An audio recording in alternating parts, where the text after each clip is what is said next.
Hello, my name is Stacy Sylvester. I'm the host of The Human Experience.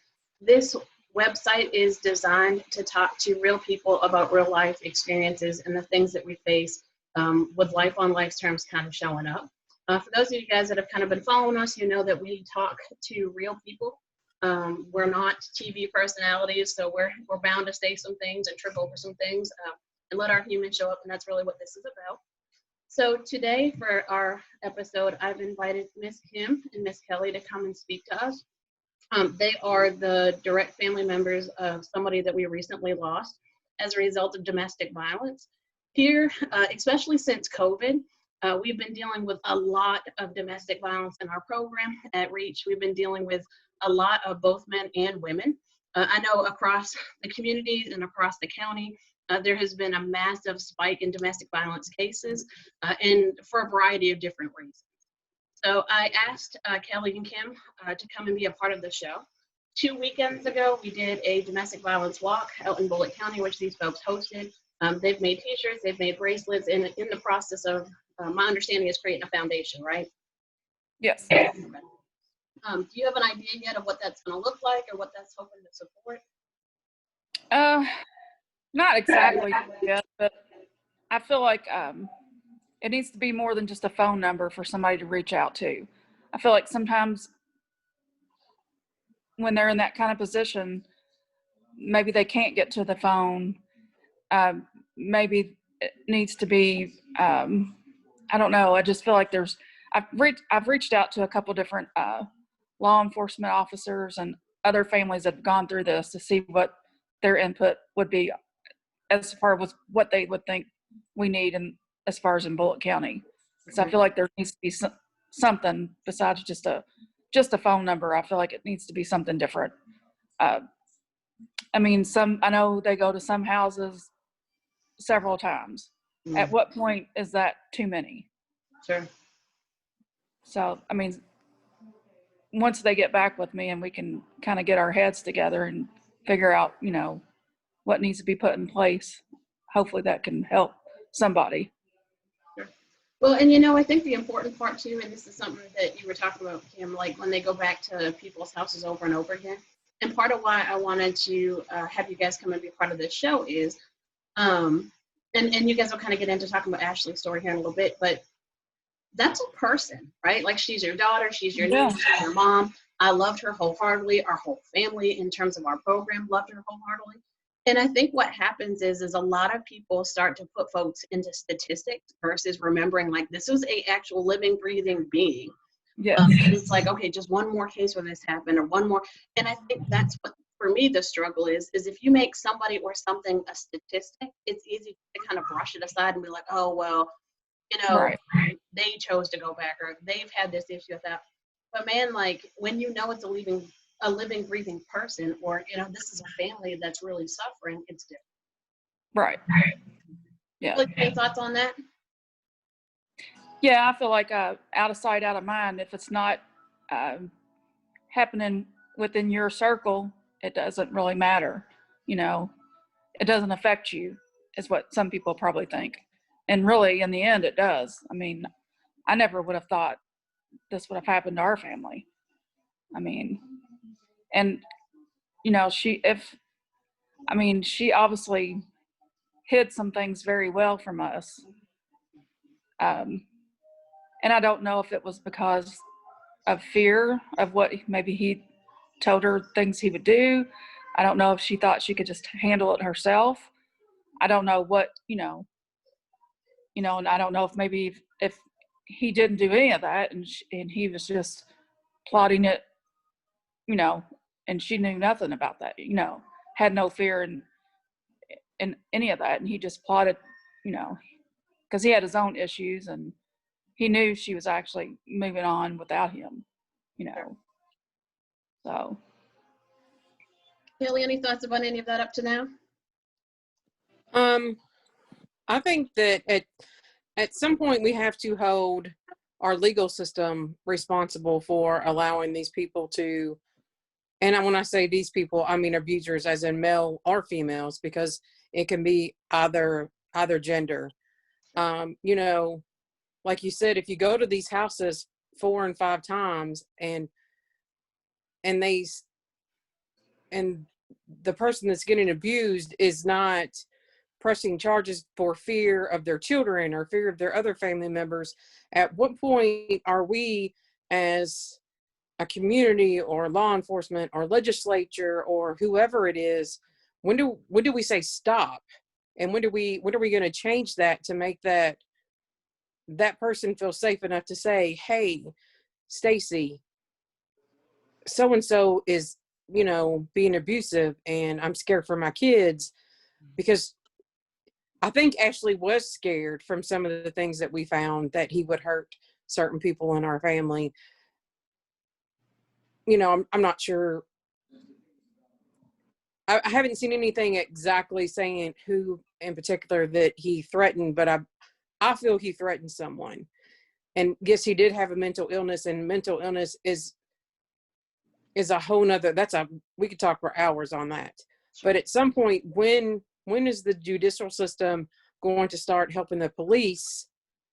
Because an EPO or a DPO or whatever the POs are called, it's just a piece of paper. At some point, we need to change something there to make, because, that was my niece, now I'm raising her daughter. How do I teach these young girls that it's not okay for someone to stalk you or do things to you that I, as an aunt, I can say something, but that person has to be caught. At what point can we change that? Right. And I think that's my biggest issue with all of this, is if we do get a center, the center is going to be fantastic. But if we don't change something with people not, but there's being no, I'm not sure what the word it is I'm looking for. Like, there's no, if you're not caught red-handed, you don't get in trouble. Right. At what there's point? No consequences. Right. And then, I try not to speak of his name, the person who killed Ashleigh, so I will not say his name. If he had no consequences for his actions that he had did from 2017 until now, he basically got a slap on the wrist. I guess Ashleigh had issues, but Ashleigh was also moving on, but she could not get rid of him because, and he was a leech. At some point, he didn't know how to let go, and then Ashleigh's been victim shamed, but then again, it's, no one knows the victims' names either. And I think that's part of our judicial system. We're going to throw names out there, because I can name off millions of killers, but I couldn't tell you a victim's name.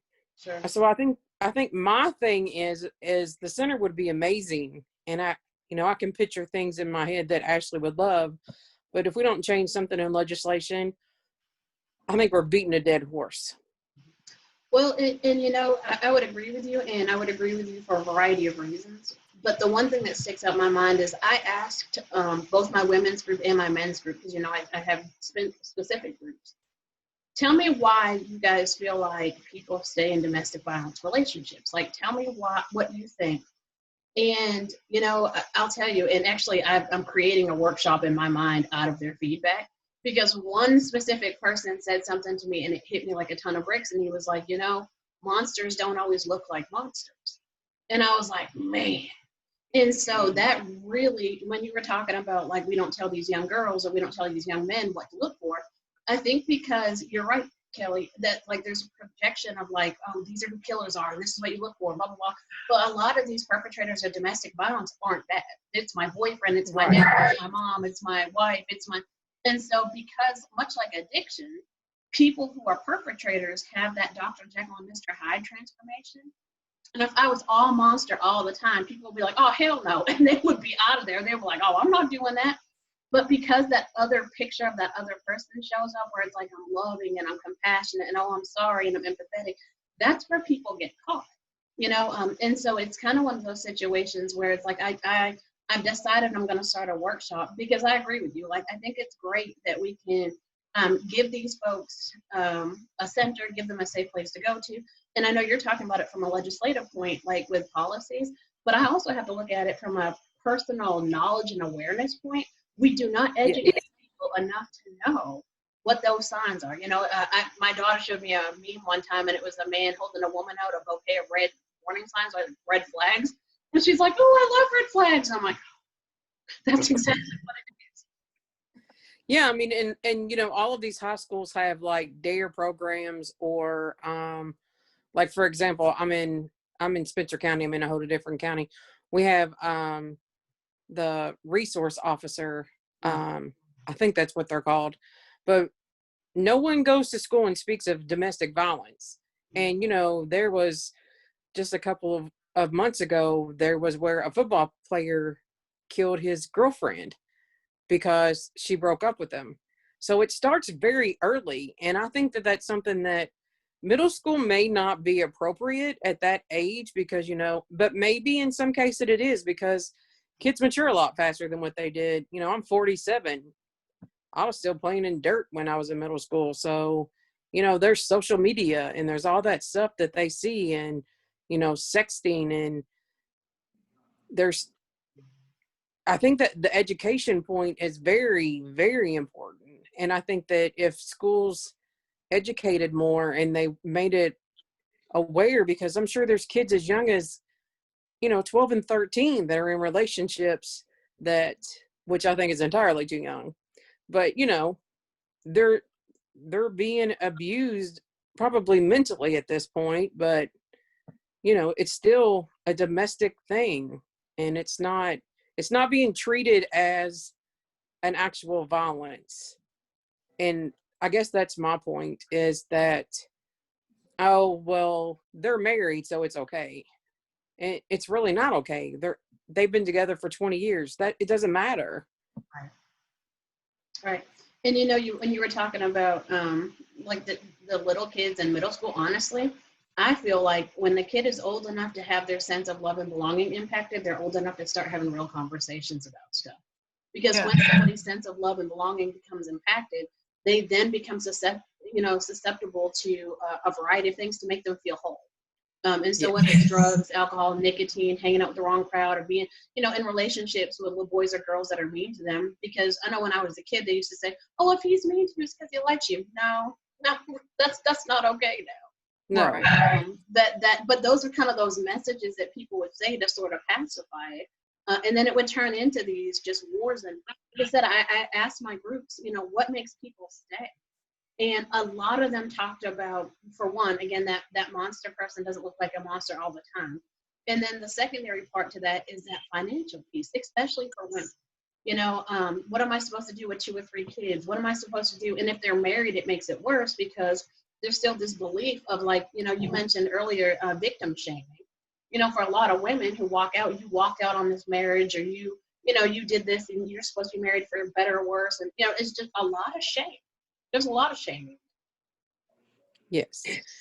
And, and I guess maybe I have 2 sons, and I've always told my boys that you don't ever have to get married. Marriage is a piece of paper. If you love someone, love them for whom they are, not for what they can do for you. And I guess maybe that is the new way of thinking, but, I want my kids to be happy and have healthy relationships. And then, something like this with Ashleigh happens. And now I'm like, I don't know if I ever want you to have a relationship, because the whole trust value in, when I lay my head down at night, I think, is Kim and Scott okay? Is, my brother and my sister-in-law okay? And it's a whole new dynamic that has changed us forever, and we will forever be changed. And Ashleigh's children, how do we explain that to them as little as they are, that, they're the warning signs I guess, like you said, at some point we have to start telling them, you know, what to look out for, but then you don't know, because you don't know if this is Dr. Jekyll or Mr. Hyde. They could be, phenomenal in front of the parents, but behind closed doors, we don't know what they're looking for. Right. Right. Well, like I said, I'm very excited. And as a side note to that, you guys are more than welcome to come and participate in that workshop as I created. I'm very good at building an airplane in the air, so that's going to be kind of what the gameplay is going to be. It's going to kind of build it as I go, because, I for one, and like I said to you guys earlier, I know that Ashleigh is you all's blood family, but man, she meant so much to me. I've known her a very long time too, and I do not want it to be a situation where her name gets lost in the crowd of, oh yeah, that one girl, like that. This is just not okay. There's so many pieces of it that are not okay, and there's such a deep cut that happened within the group, within the program, because she was truly loved by everybody. I mean, to the point now where when I have a woman come in, not even 2 weeks after we buried Ashleigh, I had another girl come in with a big black eye, and this man had booted her door in, and he followed her from my group. I called the police, and nobody even showed up. And it's like, good God! And 2 days after that, he hits her in the head with a baseball bat. Like, he could have killed her. And I just watched this ripple effect of powerlessness come over the group, where it's like, how long are we going to keep watching these people get beat up and be terrified? Right. I'm talking to this woman about putting alarms on her own door in her own home so that she can hear if somebody comes into her house. That's crazy. Right. Yeah, sometimes I feel like the law enforcement doesn't take it as serious as they should. I feel like they sweep it under the rug and just, because I do know that there's several calls they go to over and over, and the victim will not press charges because of fear or something, and the victim will get manipulated by some point by the perpetrator. I mean, that's how that happens, and whether it be the male or female, whichever one is the victim, at some point they are in love with that perpetrator, and that's part of their issue for leaving is, they feel like they're giving up on something they tried so hard with. Yeah. But the perpetrator never, they were never in love. It was all, manipulation, control, there's a lot that, just so much that now that looking back that I can see that I wish I'd saw before, and I wish Ashleigh had opened up a little more, because after she was killed, I was contacted by a couple of different people that expressed that she was being stalked by him. Wow. But she actually did go out with this one guy that, I was glad she was going out with him, and they just kind of stopped seeing each other. And I didn't really pry about it because, she's an adult and I didn't want to be too nosy. But then after that, I asked him, and, that was why, because he kept interfering. And he said he would talk to her murderer, but Ashleigh didn't want any trouble to get started. Mm-hmm. And then it just went downhill from there. It seemed like he was more and more in the picture and more and around more and more. And she, and I'd asked her a couple of times, why, just stay away from him. She would say, I don't love him. I just care about him. I don't want to see him get hurt. His family doesn't care, and I can only imagine what all he told her, to make her feel that way. Because, women are that nurturing, we have that nurturing essence about us. And I'm sure that's part of what, she thought she was doing the right thing. Kind of played on her empathy. Yes. Yes. Well, Ashleigh was I'm sorry, go ahead. No, go ahead. Ashleigh was very big-hearted, and she would give anyone, except for me, because we had a love-hate relationship, because I was her biggest critic, but I was also her biggest fan. I wasn't there when she was born because of the age difference and them being in the NICU for but, you know, I was her first babysitter. We did things together that, you know, most nieces and aunts do. And I can also be very bitchy, I guess, to say the word. I'm very blunt, very to the point. And, you know, I tell my nieces and nephews and my own kids, you know, this is what I expect. And I think she was very good at saying what I wanted to hear. So, and Kelly didn't get all over her, even though I would have helped her out a million times.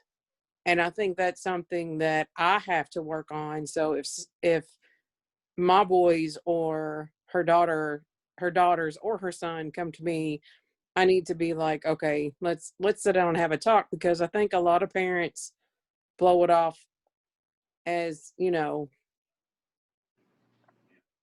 like you said, oh, well, if he's hitting on you, he likes you. That's how he's showing that he cares.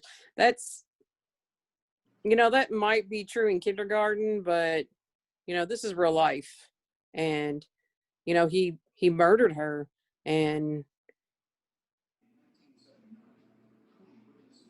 there's so many ways that you can explain it, but they're so hard to put out in words that it's almost unbearable at times just to sit and to think about it. And the things that, like, I'm at that grief stage where I'm very angry at her because she didn't reach out to us and she tried to protect us. You know, she was a little 5 foot, 110-pound pipsqueak. And, you know, I'm a big old girl. I'll take on Godzilla for, you know, I would have climbed the Empire State Building for her. So, and I think that's a thing too, is that some of the older generations think that women should be seen and not heard still.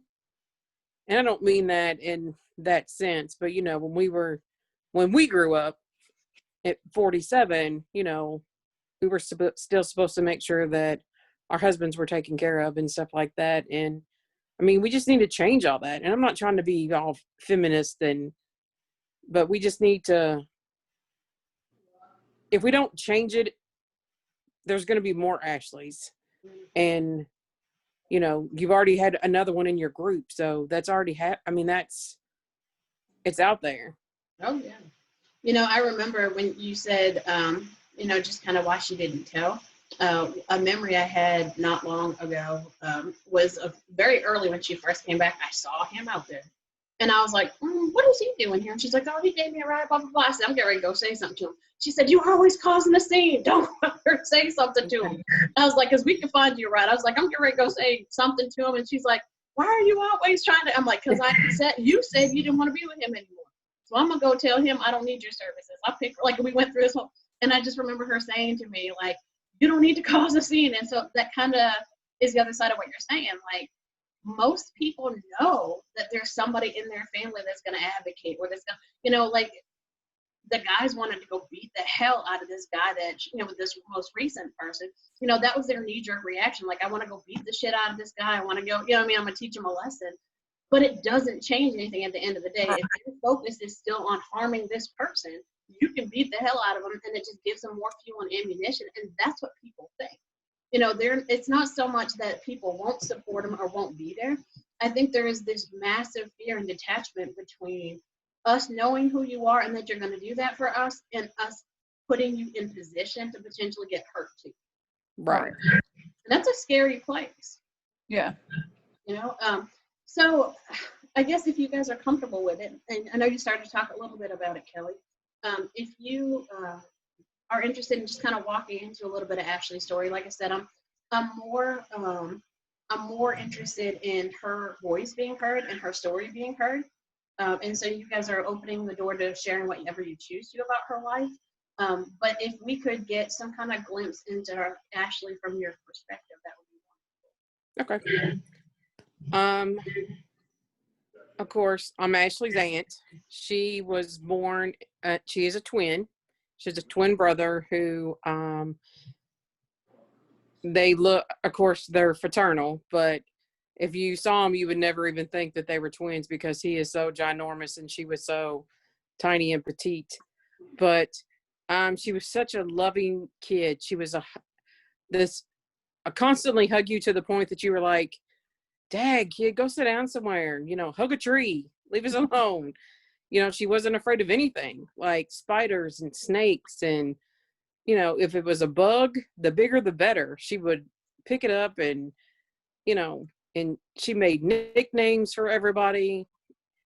She named all of her grandpas, like there was Peppa in the garage and bald-headed Peppa and Peppa Turtle. And, she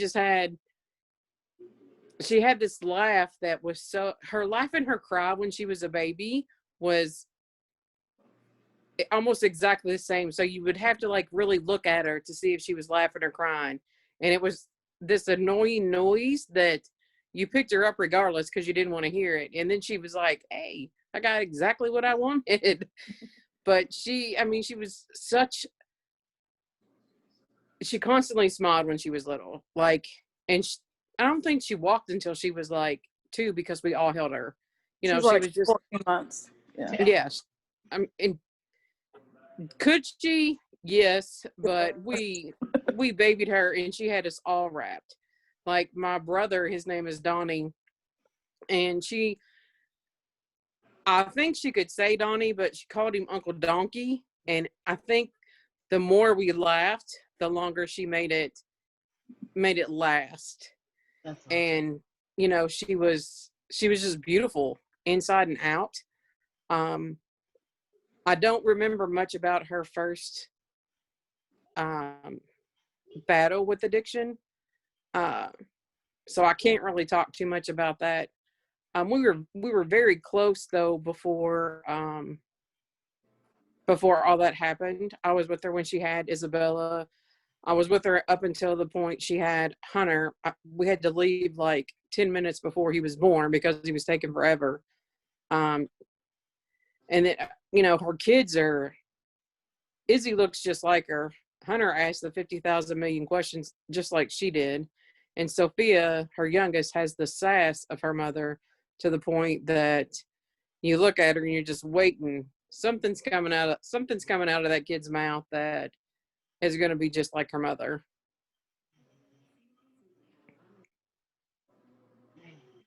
Kids are an interesting reflection of us, aren't they? Yes. Anything you want to add to that, Kim? Yeah, I think her first round with the drug addiction, I really believe that's when her and her ex got together. And that's when it really, everything spiraled out of control. And I wonder, looking back now, I wonder if maybe she wasn't or didn't have maybe like some postpartum depression, because she had the 2 little ones kind of pretty much back to back. And it was like Sophia might have been like 6 months old. And it was just like everything just totally was different with her. And then it, like I said, then everything just kind of spiraled out of control. She was hard to talk to, and she seemed really down and depressed, and trying to, she went to doctors, but I don't really know what all she told them because she was an adult. So and that's another issue that I don't know that she really knew that she needed help or what, but I'm not really sure how they exactly met. But I do know that I went to go get her once because I don't remember exactly what happened, but she had went over to his house, and I think, if I'm not mistaken, she had already just lost custody of the kids, and I went to go get her, and he had his hands on her shoulders. She was sitting down, and he wasn't going to allow her to leave without him. And just at that moment, I should have known that the look on her face was like she wanted to come with me, but yet he was standing there hovering over her, not allowing her. I don't know. It's kind of hard to explain. But looking back now, I could see that. And I feel like, the relationship wasn't anything more than the drug addiction. Because it seems like when she was clean, they had more issues. She didn't really have the feel for him like she did when she was high. And I think this, this last time when she really had gotten herself, and she was different this time. This time I could see a big difference in her. I could tell a difference in the way she talked and her enthusiasm to to stay sober and to get the kids back and talking about the future and the things she wanted to do. And I could tell a big difference in her this time around, but I don't know really how he kept, like Kelly said, he was a leech. I just don't know how he kept managing to get back in the picture, because he was out for quite some time. She moved over in the house on Chapiz, I think October or November of last year. And then they kind of stayed away from each other for a while.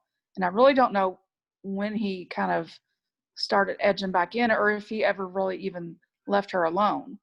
He may not have, and we just thought he did because we didn't hear anything about it.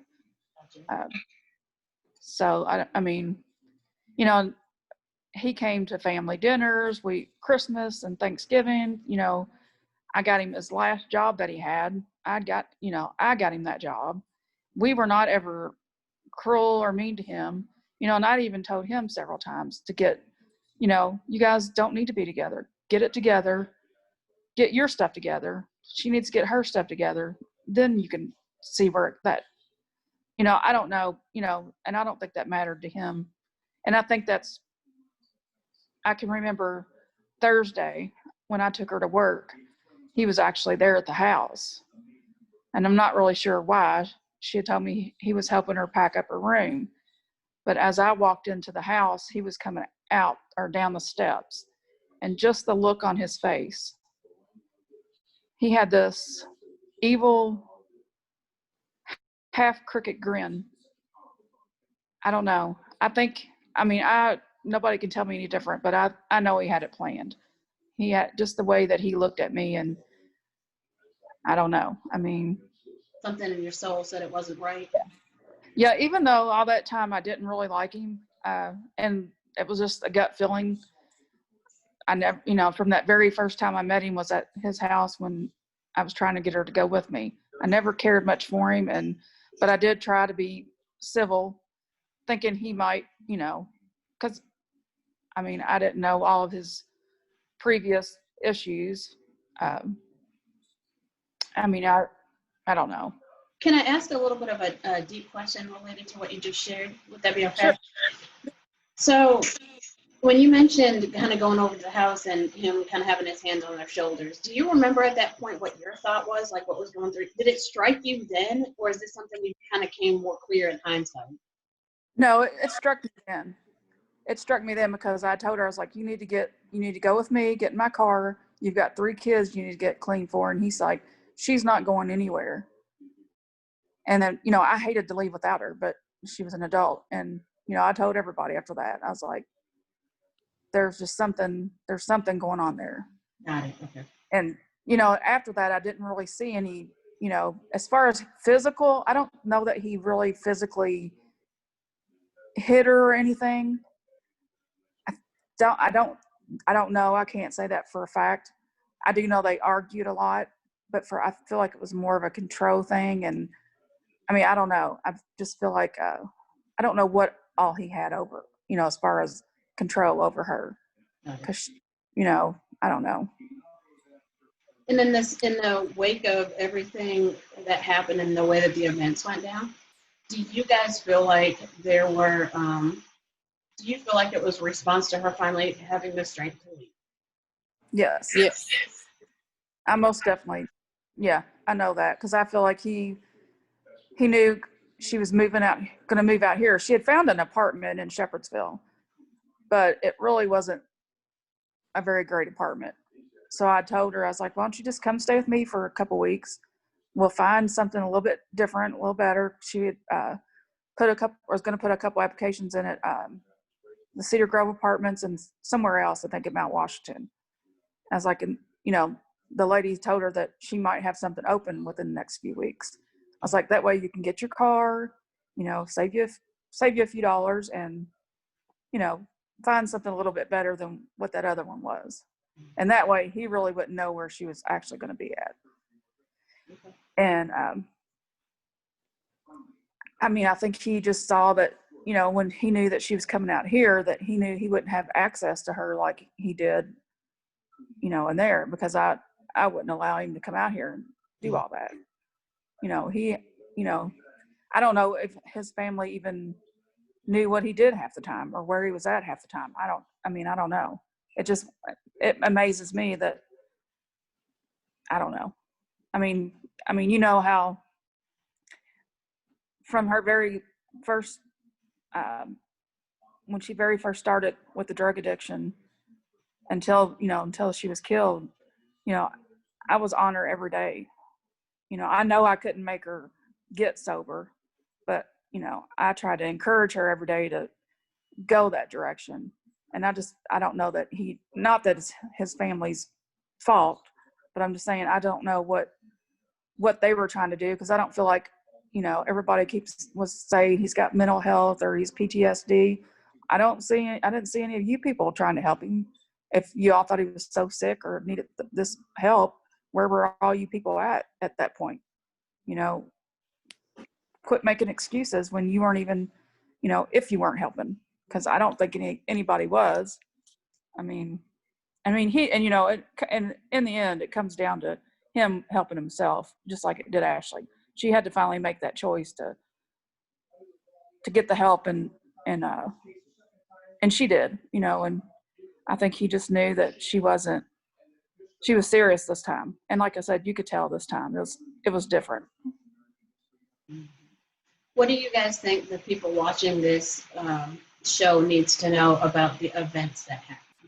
You can pick and choose to share how you want to. What do you think people need to know about the events?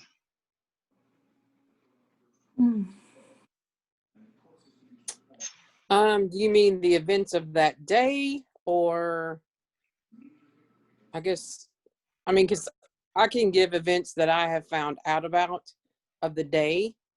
I guess I'm not sure what you mean by the events. I mean, as it relates to kind of how everything unfolded, just kind of how you guys got this message and what was going on, and the events that kind of happened leading up into this. And like I said, it's up to you how you choose to share it. So Kim called me. It was Friday, October the 2nd. Kim called me at I believe it was 11:21, and I rejected her phone call because I was at work. And she sent me a text message that says, please. And that was it. And I was like, what? So I call her back, and she wasn't crying, but you could tell she wanted to cry. And I was like, what's going on? And she said, Christopher called, and Michael had killed himself. And so I said, oh, and she said that, and we don't know where Ashleigh's at. I was like, well, Ashleigh should be in group. So that's when I said, I will get a hold of Stacy, you of course. And I started burning up your phone with text messages and calling you. And I think in the middle of sending you a text, you had called me and said that Ashleigh wasn't in group. And I think I knew at that moment that she was dead. So I had called Kim, and I was like, Stacy said Ashleigh isn't in group. I just hung up with her. And she says, and I remember her words, she said, oh my God, I've got to call him and tell him she's not there. And I think she knew at that time also that Ashleigh was gone. And her 19-year-old brother found him. And he had I guess I got there about 12 o'clock because I had to leave work and drove like a maniac. And I got to the house. And Christopher, bless his heart, he saw her body. I'm not sure how much of her that he saw. Michael, of course, was in the hallway. He shot himself through the mouth like this. So of course there was a mess I'm not sure if Christopher went in and actually saw all of Ashleigh, but he knew she was on the bed. But he told Kim and I that he did not feel like he should be the one to have to tell us that she was gone. At first, I was upset with him, but I guess being a 19-year-old boy, I mean, you know, we want to call them adults, but in that situation, he was still a boy. The one detective was very, I don't want to say nasty, because I don't know. This is the first time I've ever seen or been in that type of a situation. You know, you see the yellow tape, and there's cop cars, and it was chaos. You know, you have cops that were not yelling at Christopher, and Christopher was not yelling back, but they were loud. He just kept saying, find his sister, find his sister. And Kim got there, and she was like, you know, they told us that Christopher wouldn't allow them to do a search of the house, which I don't think that it's not that Christopher didn't want him to search the house. It was the fact that Christopher already knew, and he wanted him to go find his sister. They made Kim, Christopher, and Skylar go to the sheriff's department because they had to wait for a search warrant. Some of the deputies were very friendly and very nice. They stood with me because I was by myself out there for several hours waiting, because I promised Kim that I wouldn't leave. And then Mr. Billings showed up. He did not go into the house because they didn't have the search warrant then. And Kim would call me occasionally that day while she was at the sheriff's department waiting for them to finish up. Finally, she was able to make it back, and then some of our family members showed up because we knew we just couldn't tell each other, you know. And I remember telling her, I was like, we need to face the fact that she is probably, you know, she's in there dead. And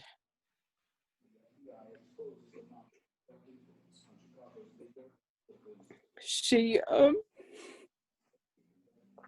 was like,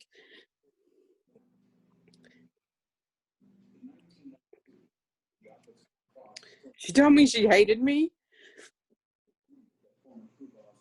and she hung up on me, which was fine. I totally understood, because I'm very protective of my sister,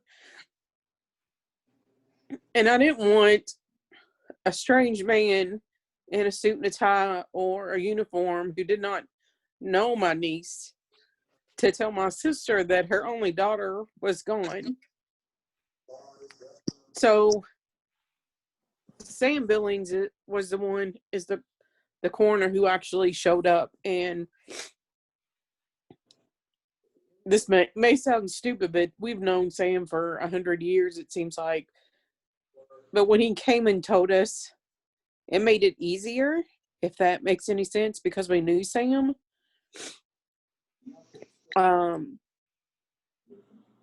Of course, you know, you have all these questions, and you see these things on TV, and, you know, they're calm, and Kim had to go sit down, and I just remember thinking, you know, you're a liar. You know, that's not my niece in there. That's not the mother of my 3 great nieces and nephews. You know, you're wrong. But what I have found out since then, is that he possibly killed her early in the morning before she would have ever gotten ready to come to group that day. He did not shoot her point blank like they thought he did. He was far enough away, but close enough that he left soot marks.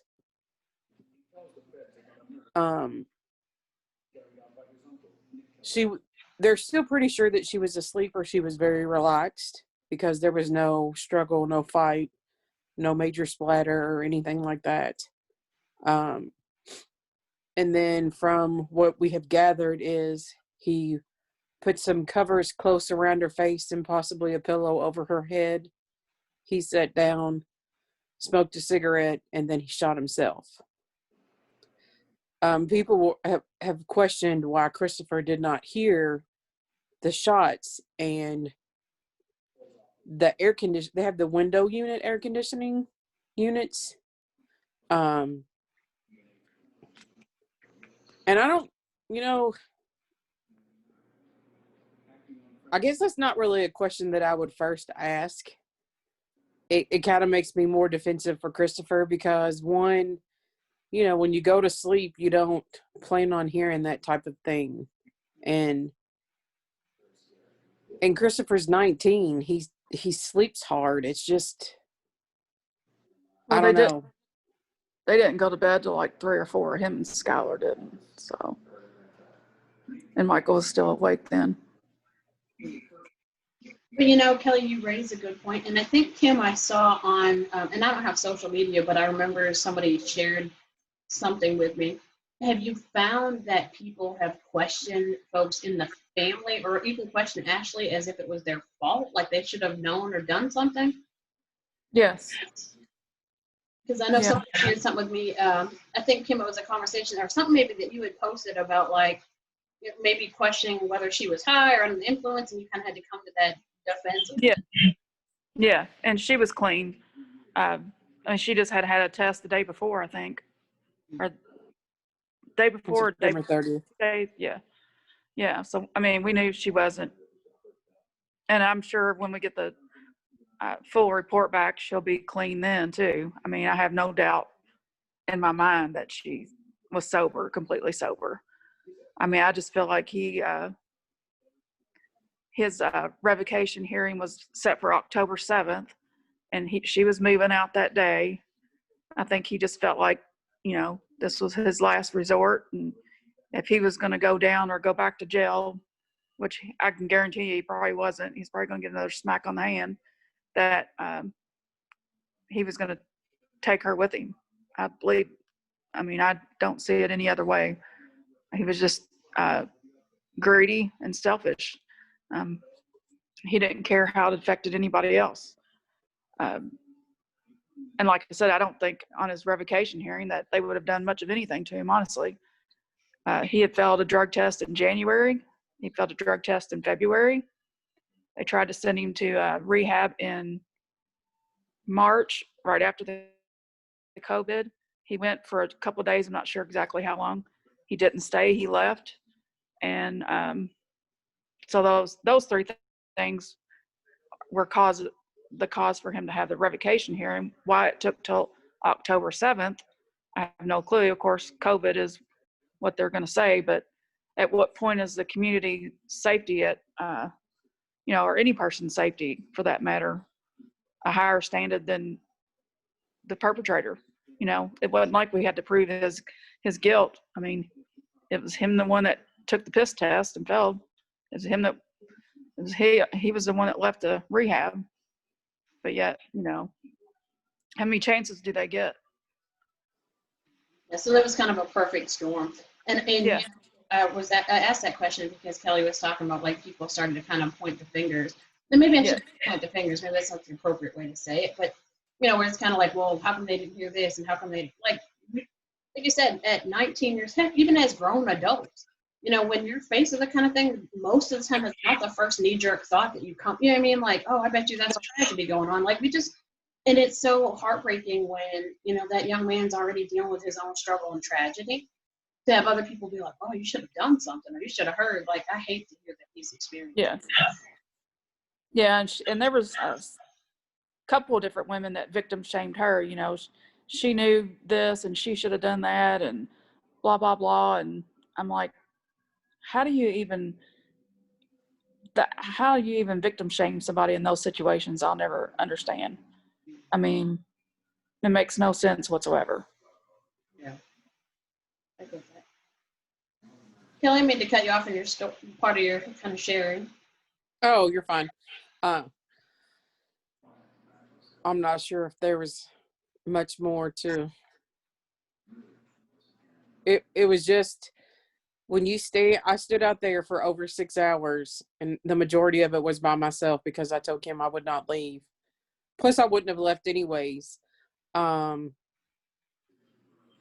you know, every thought that you could ever imagine and thoughts that you never thought you would ever have to think will go through your mind. And, in calling people on the phone and getting phone calls.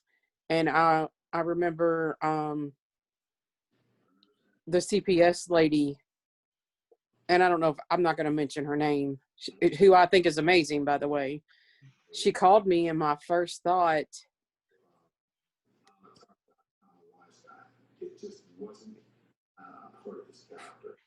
was that she was going to come and get Isabella from us. And I remember just yelling at her, and I was like, why would you call me? And are you planning on coming and getting her? What are you doing? And it was, the thought of losing them both at the same time was like, if I could have just laid down in the fetal position, it would have just been. And then she did not call for that reason. She called to check up on us. But, like I said, you think of everything that is things that you never would think of and start popping into your head. And, it's so undescribable. And I can remember everything. I remember the clothes that I wore that day, and that I would not, I won't wear them again. Like, they're still I still haven't even washed them. They're just hanging out in a hamper because I don't want to touch them, because it makes it all real. And, even though it's been 6 weeks and a day, you don't want it to be real. This happens to other people. This doesn't happen to our little family. And, to even be on this YouTube video is still probably part of the hardest thing, about it is, we have to tell the story, and trying to get, I don't know if I should call them out, but like the Pioneer News, just to make a story, or, let's make this domestic violence is a real thing. It's violence. It's death, and it's leaving children orphans, and, leaving mothers without daughters and fathers without sons. And, this should be, and not just Ashleigh, anybody, any human that is killed by a loved one should be on the front page of every newspaper, and their name should be there, and not the murderer's name. And, you have a pedophile list. Well, why don't we have a domestic abuser list? We're not. And I don't know if shaming these people is the right thing, but, Ashleigh was doing everything she could to get her kids back. Why aren't domestic people who are charged or found guilty of domestic abuse? Oh, well, you need to go take an anger management class. No, it's not just anger management. There are issues in there that are deep down that we need to get to, or we need to change laws about that. Because, if you're a drug addict and you don't change it, then you're going to always fall back to that. So, let's change it. Let's fix it. Let's stop. Let's keep Ashleigh let's make Ashleigh the last one. And, when you try to You try to get a hold of the police, and the police say it's the judicial system, and then the judicial system says that it's the police, they're not doing their jobs. No, it's both. You know, at some point, where stop making excuses. If you're called to the house more than once, people should be arrested. And it doesn't matter if they're going to press charges or not. If you've been caught out there and you see that this man or woman has visible scratches or marks on them, they should be arrested. And, you know, because they don't use guns or knives or whatever, they use their hands. It's still a weapon. I mean, I don't understand why I can kick a dog and kill a dog and get more time than if I would beat up my husband. Harm somebody else. Any thoughts on that, Kim? No, I totally agree. I mean, I feel like the laws need to be changed. I mean, I feel like after so many times of calling, like with the 2017 case with Ashleigh's murderer, you know, he broke his dad's nose, he broke his jaw, he also broke some bones in his neck, which required surgery for a plate and screws. And then he went to the kitchen and retrieved a steak knife and stabbed him in the throat repeatedly. So he was very close to death at that point. And how that just warranted a 5-year probation, I have no idea. I mean, how they could just see through that to think that, oh, you know, he just needs probation and he'll follow all the rules and do what he's supposed to do. And, you know, he didn't do that.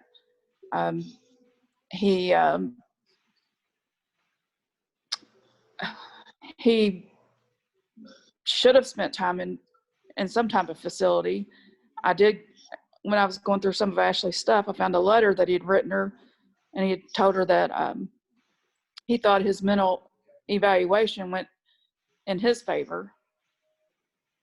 So, I mean, how really mentally sick is he? If he, you know, I mean, I know there's mental illness, and I'm sure he had something. But then again, I mean, was he evil or was he really mentally ill? I mean, I don't know. I mean, I feel like, I mean, I know several people that have mental illnesses and take their medication and take that personal responsibility and do what they're supposed to do to keep themselves on the right track. But at what point do we allow these people to continue to walk around among us in society and do what they did, you know, after what he did to his own father? I just don't see how, I don't know. I just don't see how our judicial system didn't do a little bit more. I don't see how his parents saying he needed help instead of how their voices were, how they were able to get him just probation, how it wasn't, I don't know. I just don't understand. I've not really gotten quite the answer I guess I've expected, I guess. Well, and the truth of the matter is, and I think this kind of goes back to what we were saying earlier, you know, justice is an interesting thing because I don't know that there's anything that can be done to serve justice to, I mean, Right. somebody's life being taken and to the ripple effects in the aftermath, you know, and I think that's one of the hardest situations, and that's one of the struggles we talk about collectively as a group too, is everybody looks for that person to get justice, right? Like, hey, we want to kind of have this right wrong, and in this situation there isn't, which adds, because of the decision that he made at the end, you know, he wasn't held accountable, and the consequences, it just wasn't. And so I think when you think about you guys collectively as a family moving on, us as a program, and hopefully carrying that message and that light forward, what does that look like for you guys? You know, I know Kelly's talked about a shelter and some different things. I know we've talked about policy reform, but for you guys, and again, moving forward does not mean forgetting and like, oh, hey, what's going to make it better? That's not what I mean. I mean, what feels like the right path at this point for you guys? To keep her name out there, to educate, to try to find a way to for this not to happen again, or at least have some laws changed, have some different avenues for people to get help. I mean, like I said, I feel like we need more than just a phone number, because some women probably can't even get to a phone. You be a YouTube superstar now, man, just so I hope he knows. Yeah, you're gonna be on YouTube. But I mean, I feel like there's so many different things that we can do that You get live. yeah, it'll be all right. I mean, I don't know. I mean, it's kind of I mean, overwhelming. we're gonna freeze capture him next time he runs by. We're gonna catch him slower the next time. Slow mo. Of course, they have no faith. I'm not tech savvy, so that's probably not gonna help. But I'm just saying, if I was, it would have been funny. It would have been very funny. Kelly, any thoughts about moving forward? I mean, everything Kim said, I think needs to be done. I think we need to make sure that our victims are heard, regardless if they're alive or gone. And then you had mentioned about a family, or about us as a family. You know, it's so weird. It's been 6 weeks and a day, and it's been an eternity, but it's been like it just happened yesterday. You know, how do we go on, I guess, is the question that I would ask. You know, we miss her two youngest children. We miss her, of course.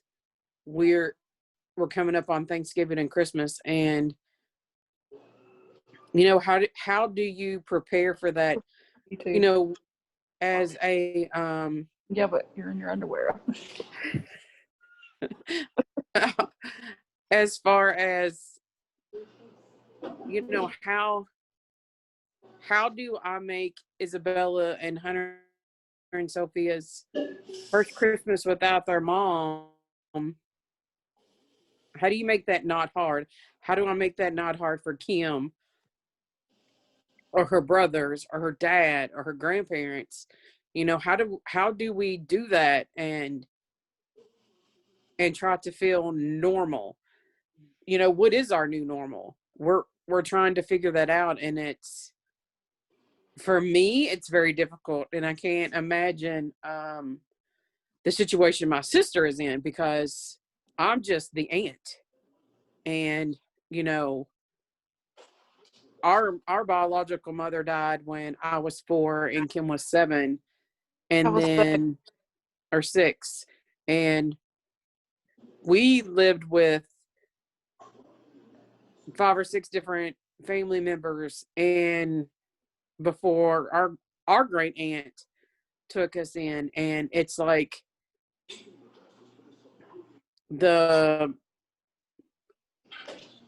it's, I just don't know how, I don't know how to go on, I guess, is the thing. And, you know, our lives will be forever changed. And you lose people by cancer, or you lose people by natural causes. And it's, I'm not going to say it's easier, but in a sense it is easier, because, you know, older people are going to pass away, and you know, people who have cancer are going to pass away, but you never expect a 29-year-old who was getting her shit together is going to be shot in the head by someone who said he loved her, and who said he loved her children. And, you know,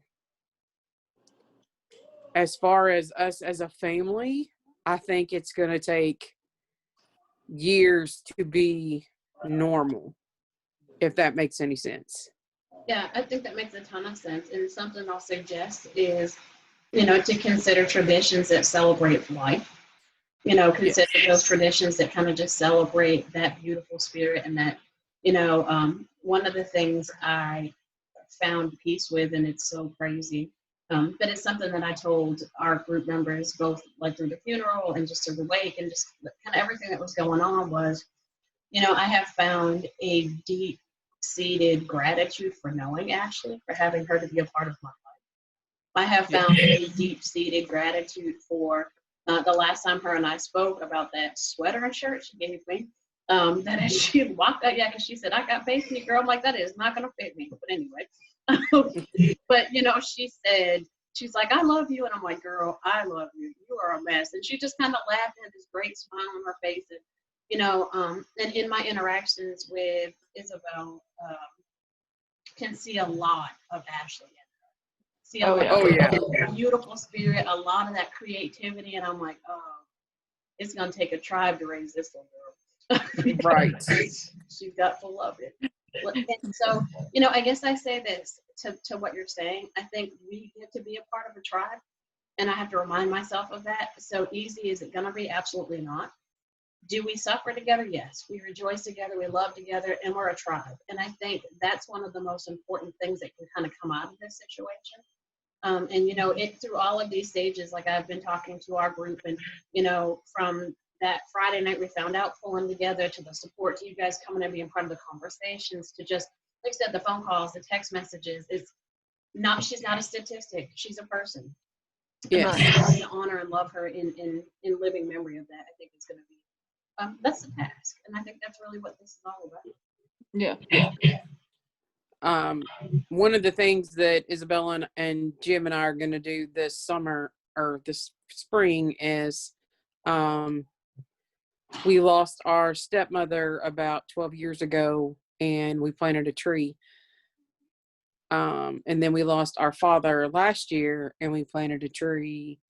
So we're going to plant another tree this spring. Izzy wants to pick out the tree, so we're not sure.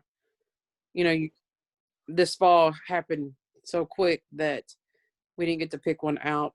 So we'll probably plant something, that she can see every day and know that, her mom is, even though Ashleigh's body isn't here, she's still here. She's in their laughs, and she's in their smiles, and in their eyes. And, telling those 3 kids was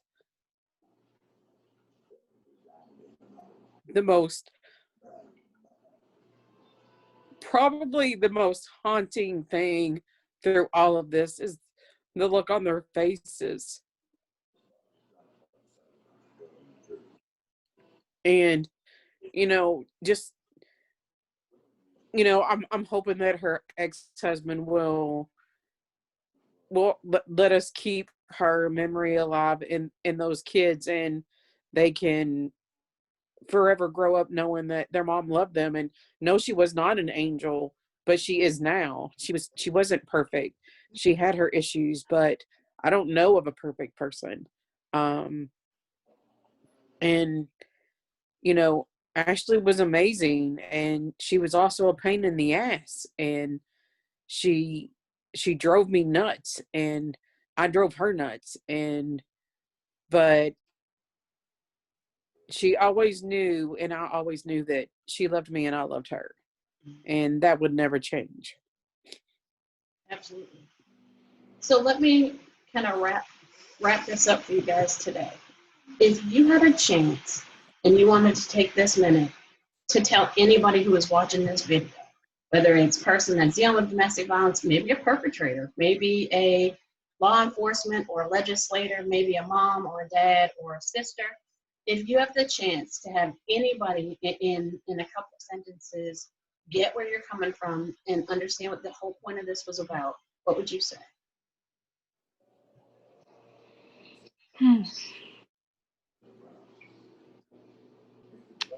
Oh gosh. I would say, for me, to let your family know, as far as the person that's being abused, let as many people know as possible. And if you can't get out, the more the people that know, the more people that can help you. As far as the law enforcement and the legislature, I think they're so busy and overworked, and domestic violence is something that they feel like it's going to just, oh, well, she's going to forgive him tomorrow. So, let's not rush out there. As far as legislature, we need to change things. We're not in the 1960s anymore. There need to be changes. Domestic violence is violence, period. And it's not something that we should be ashamed of, men or women.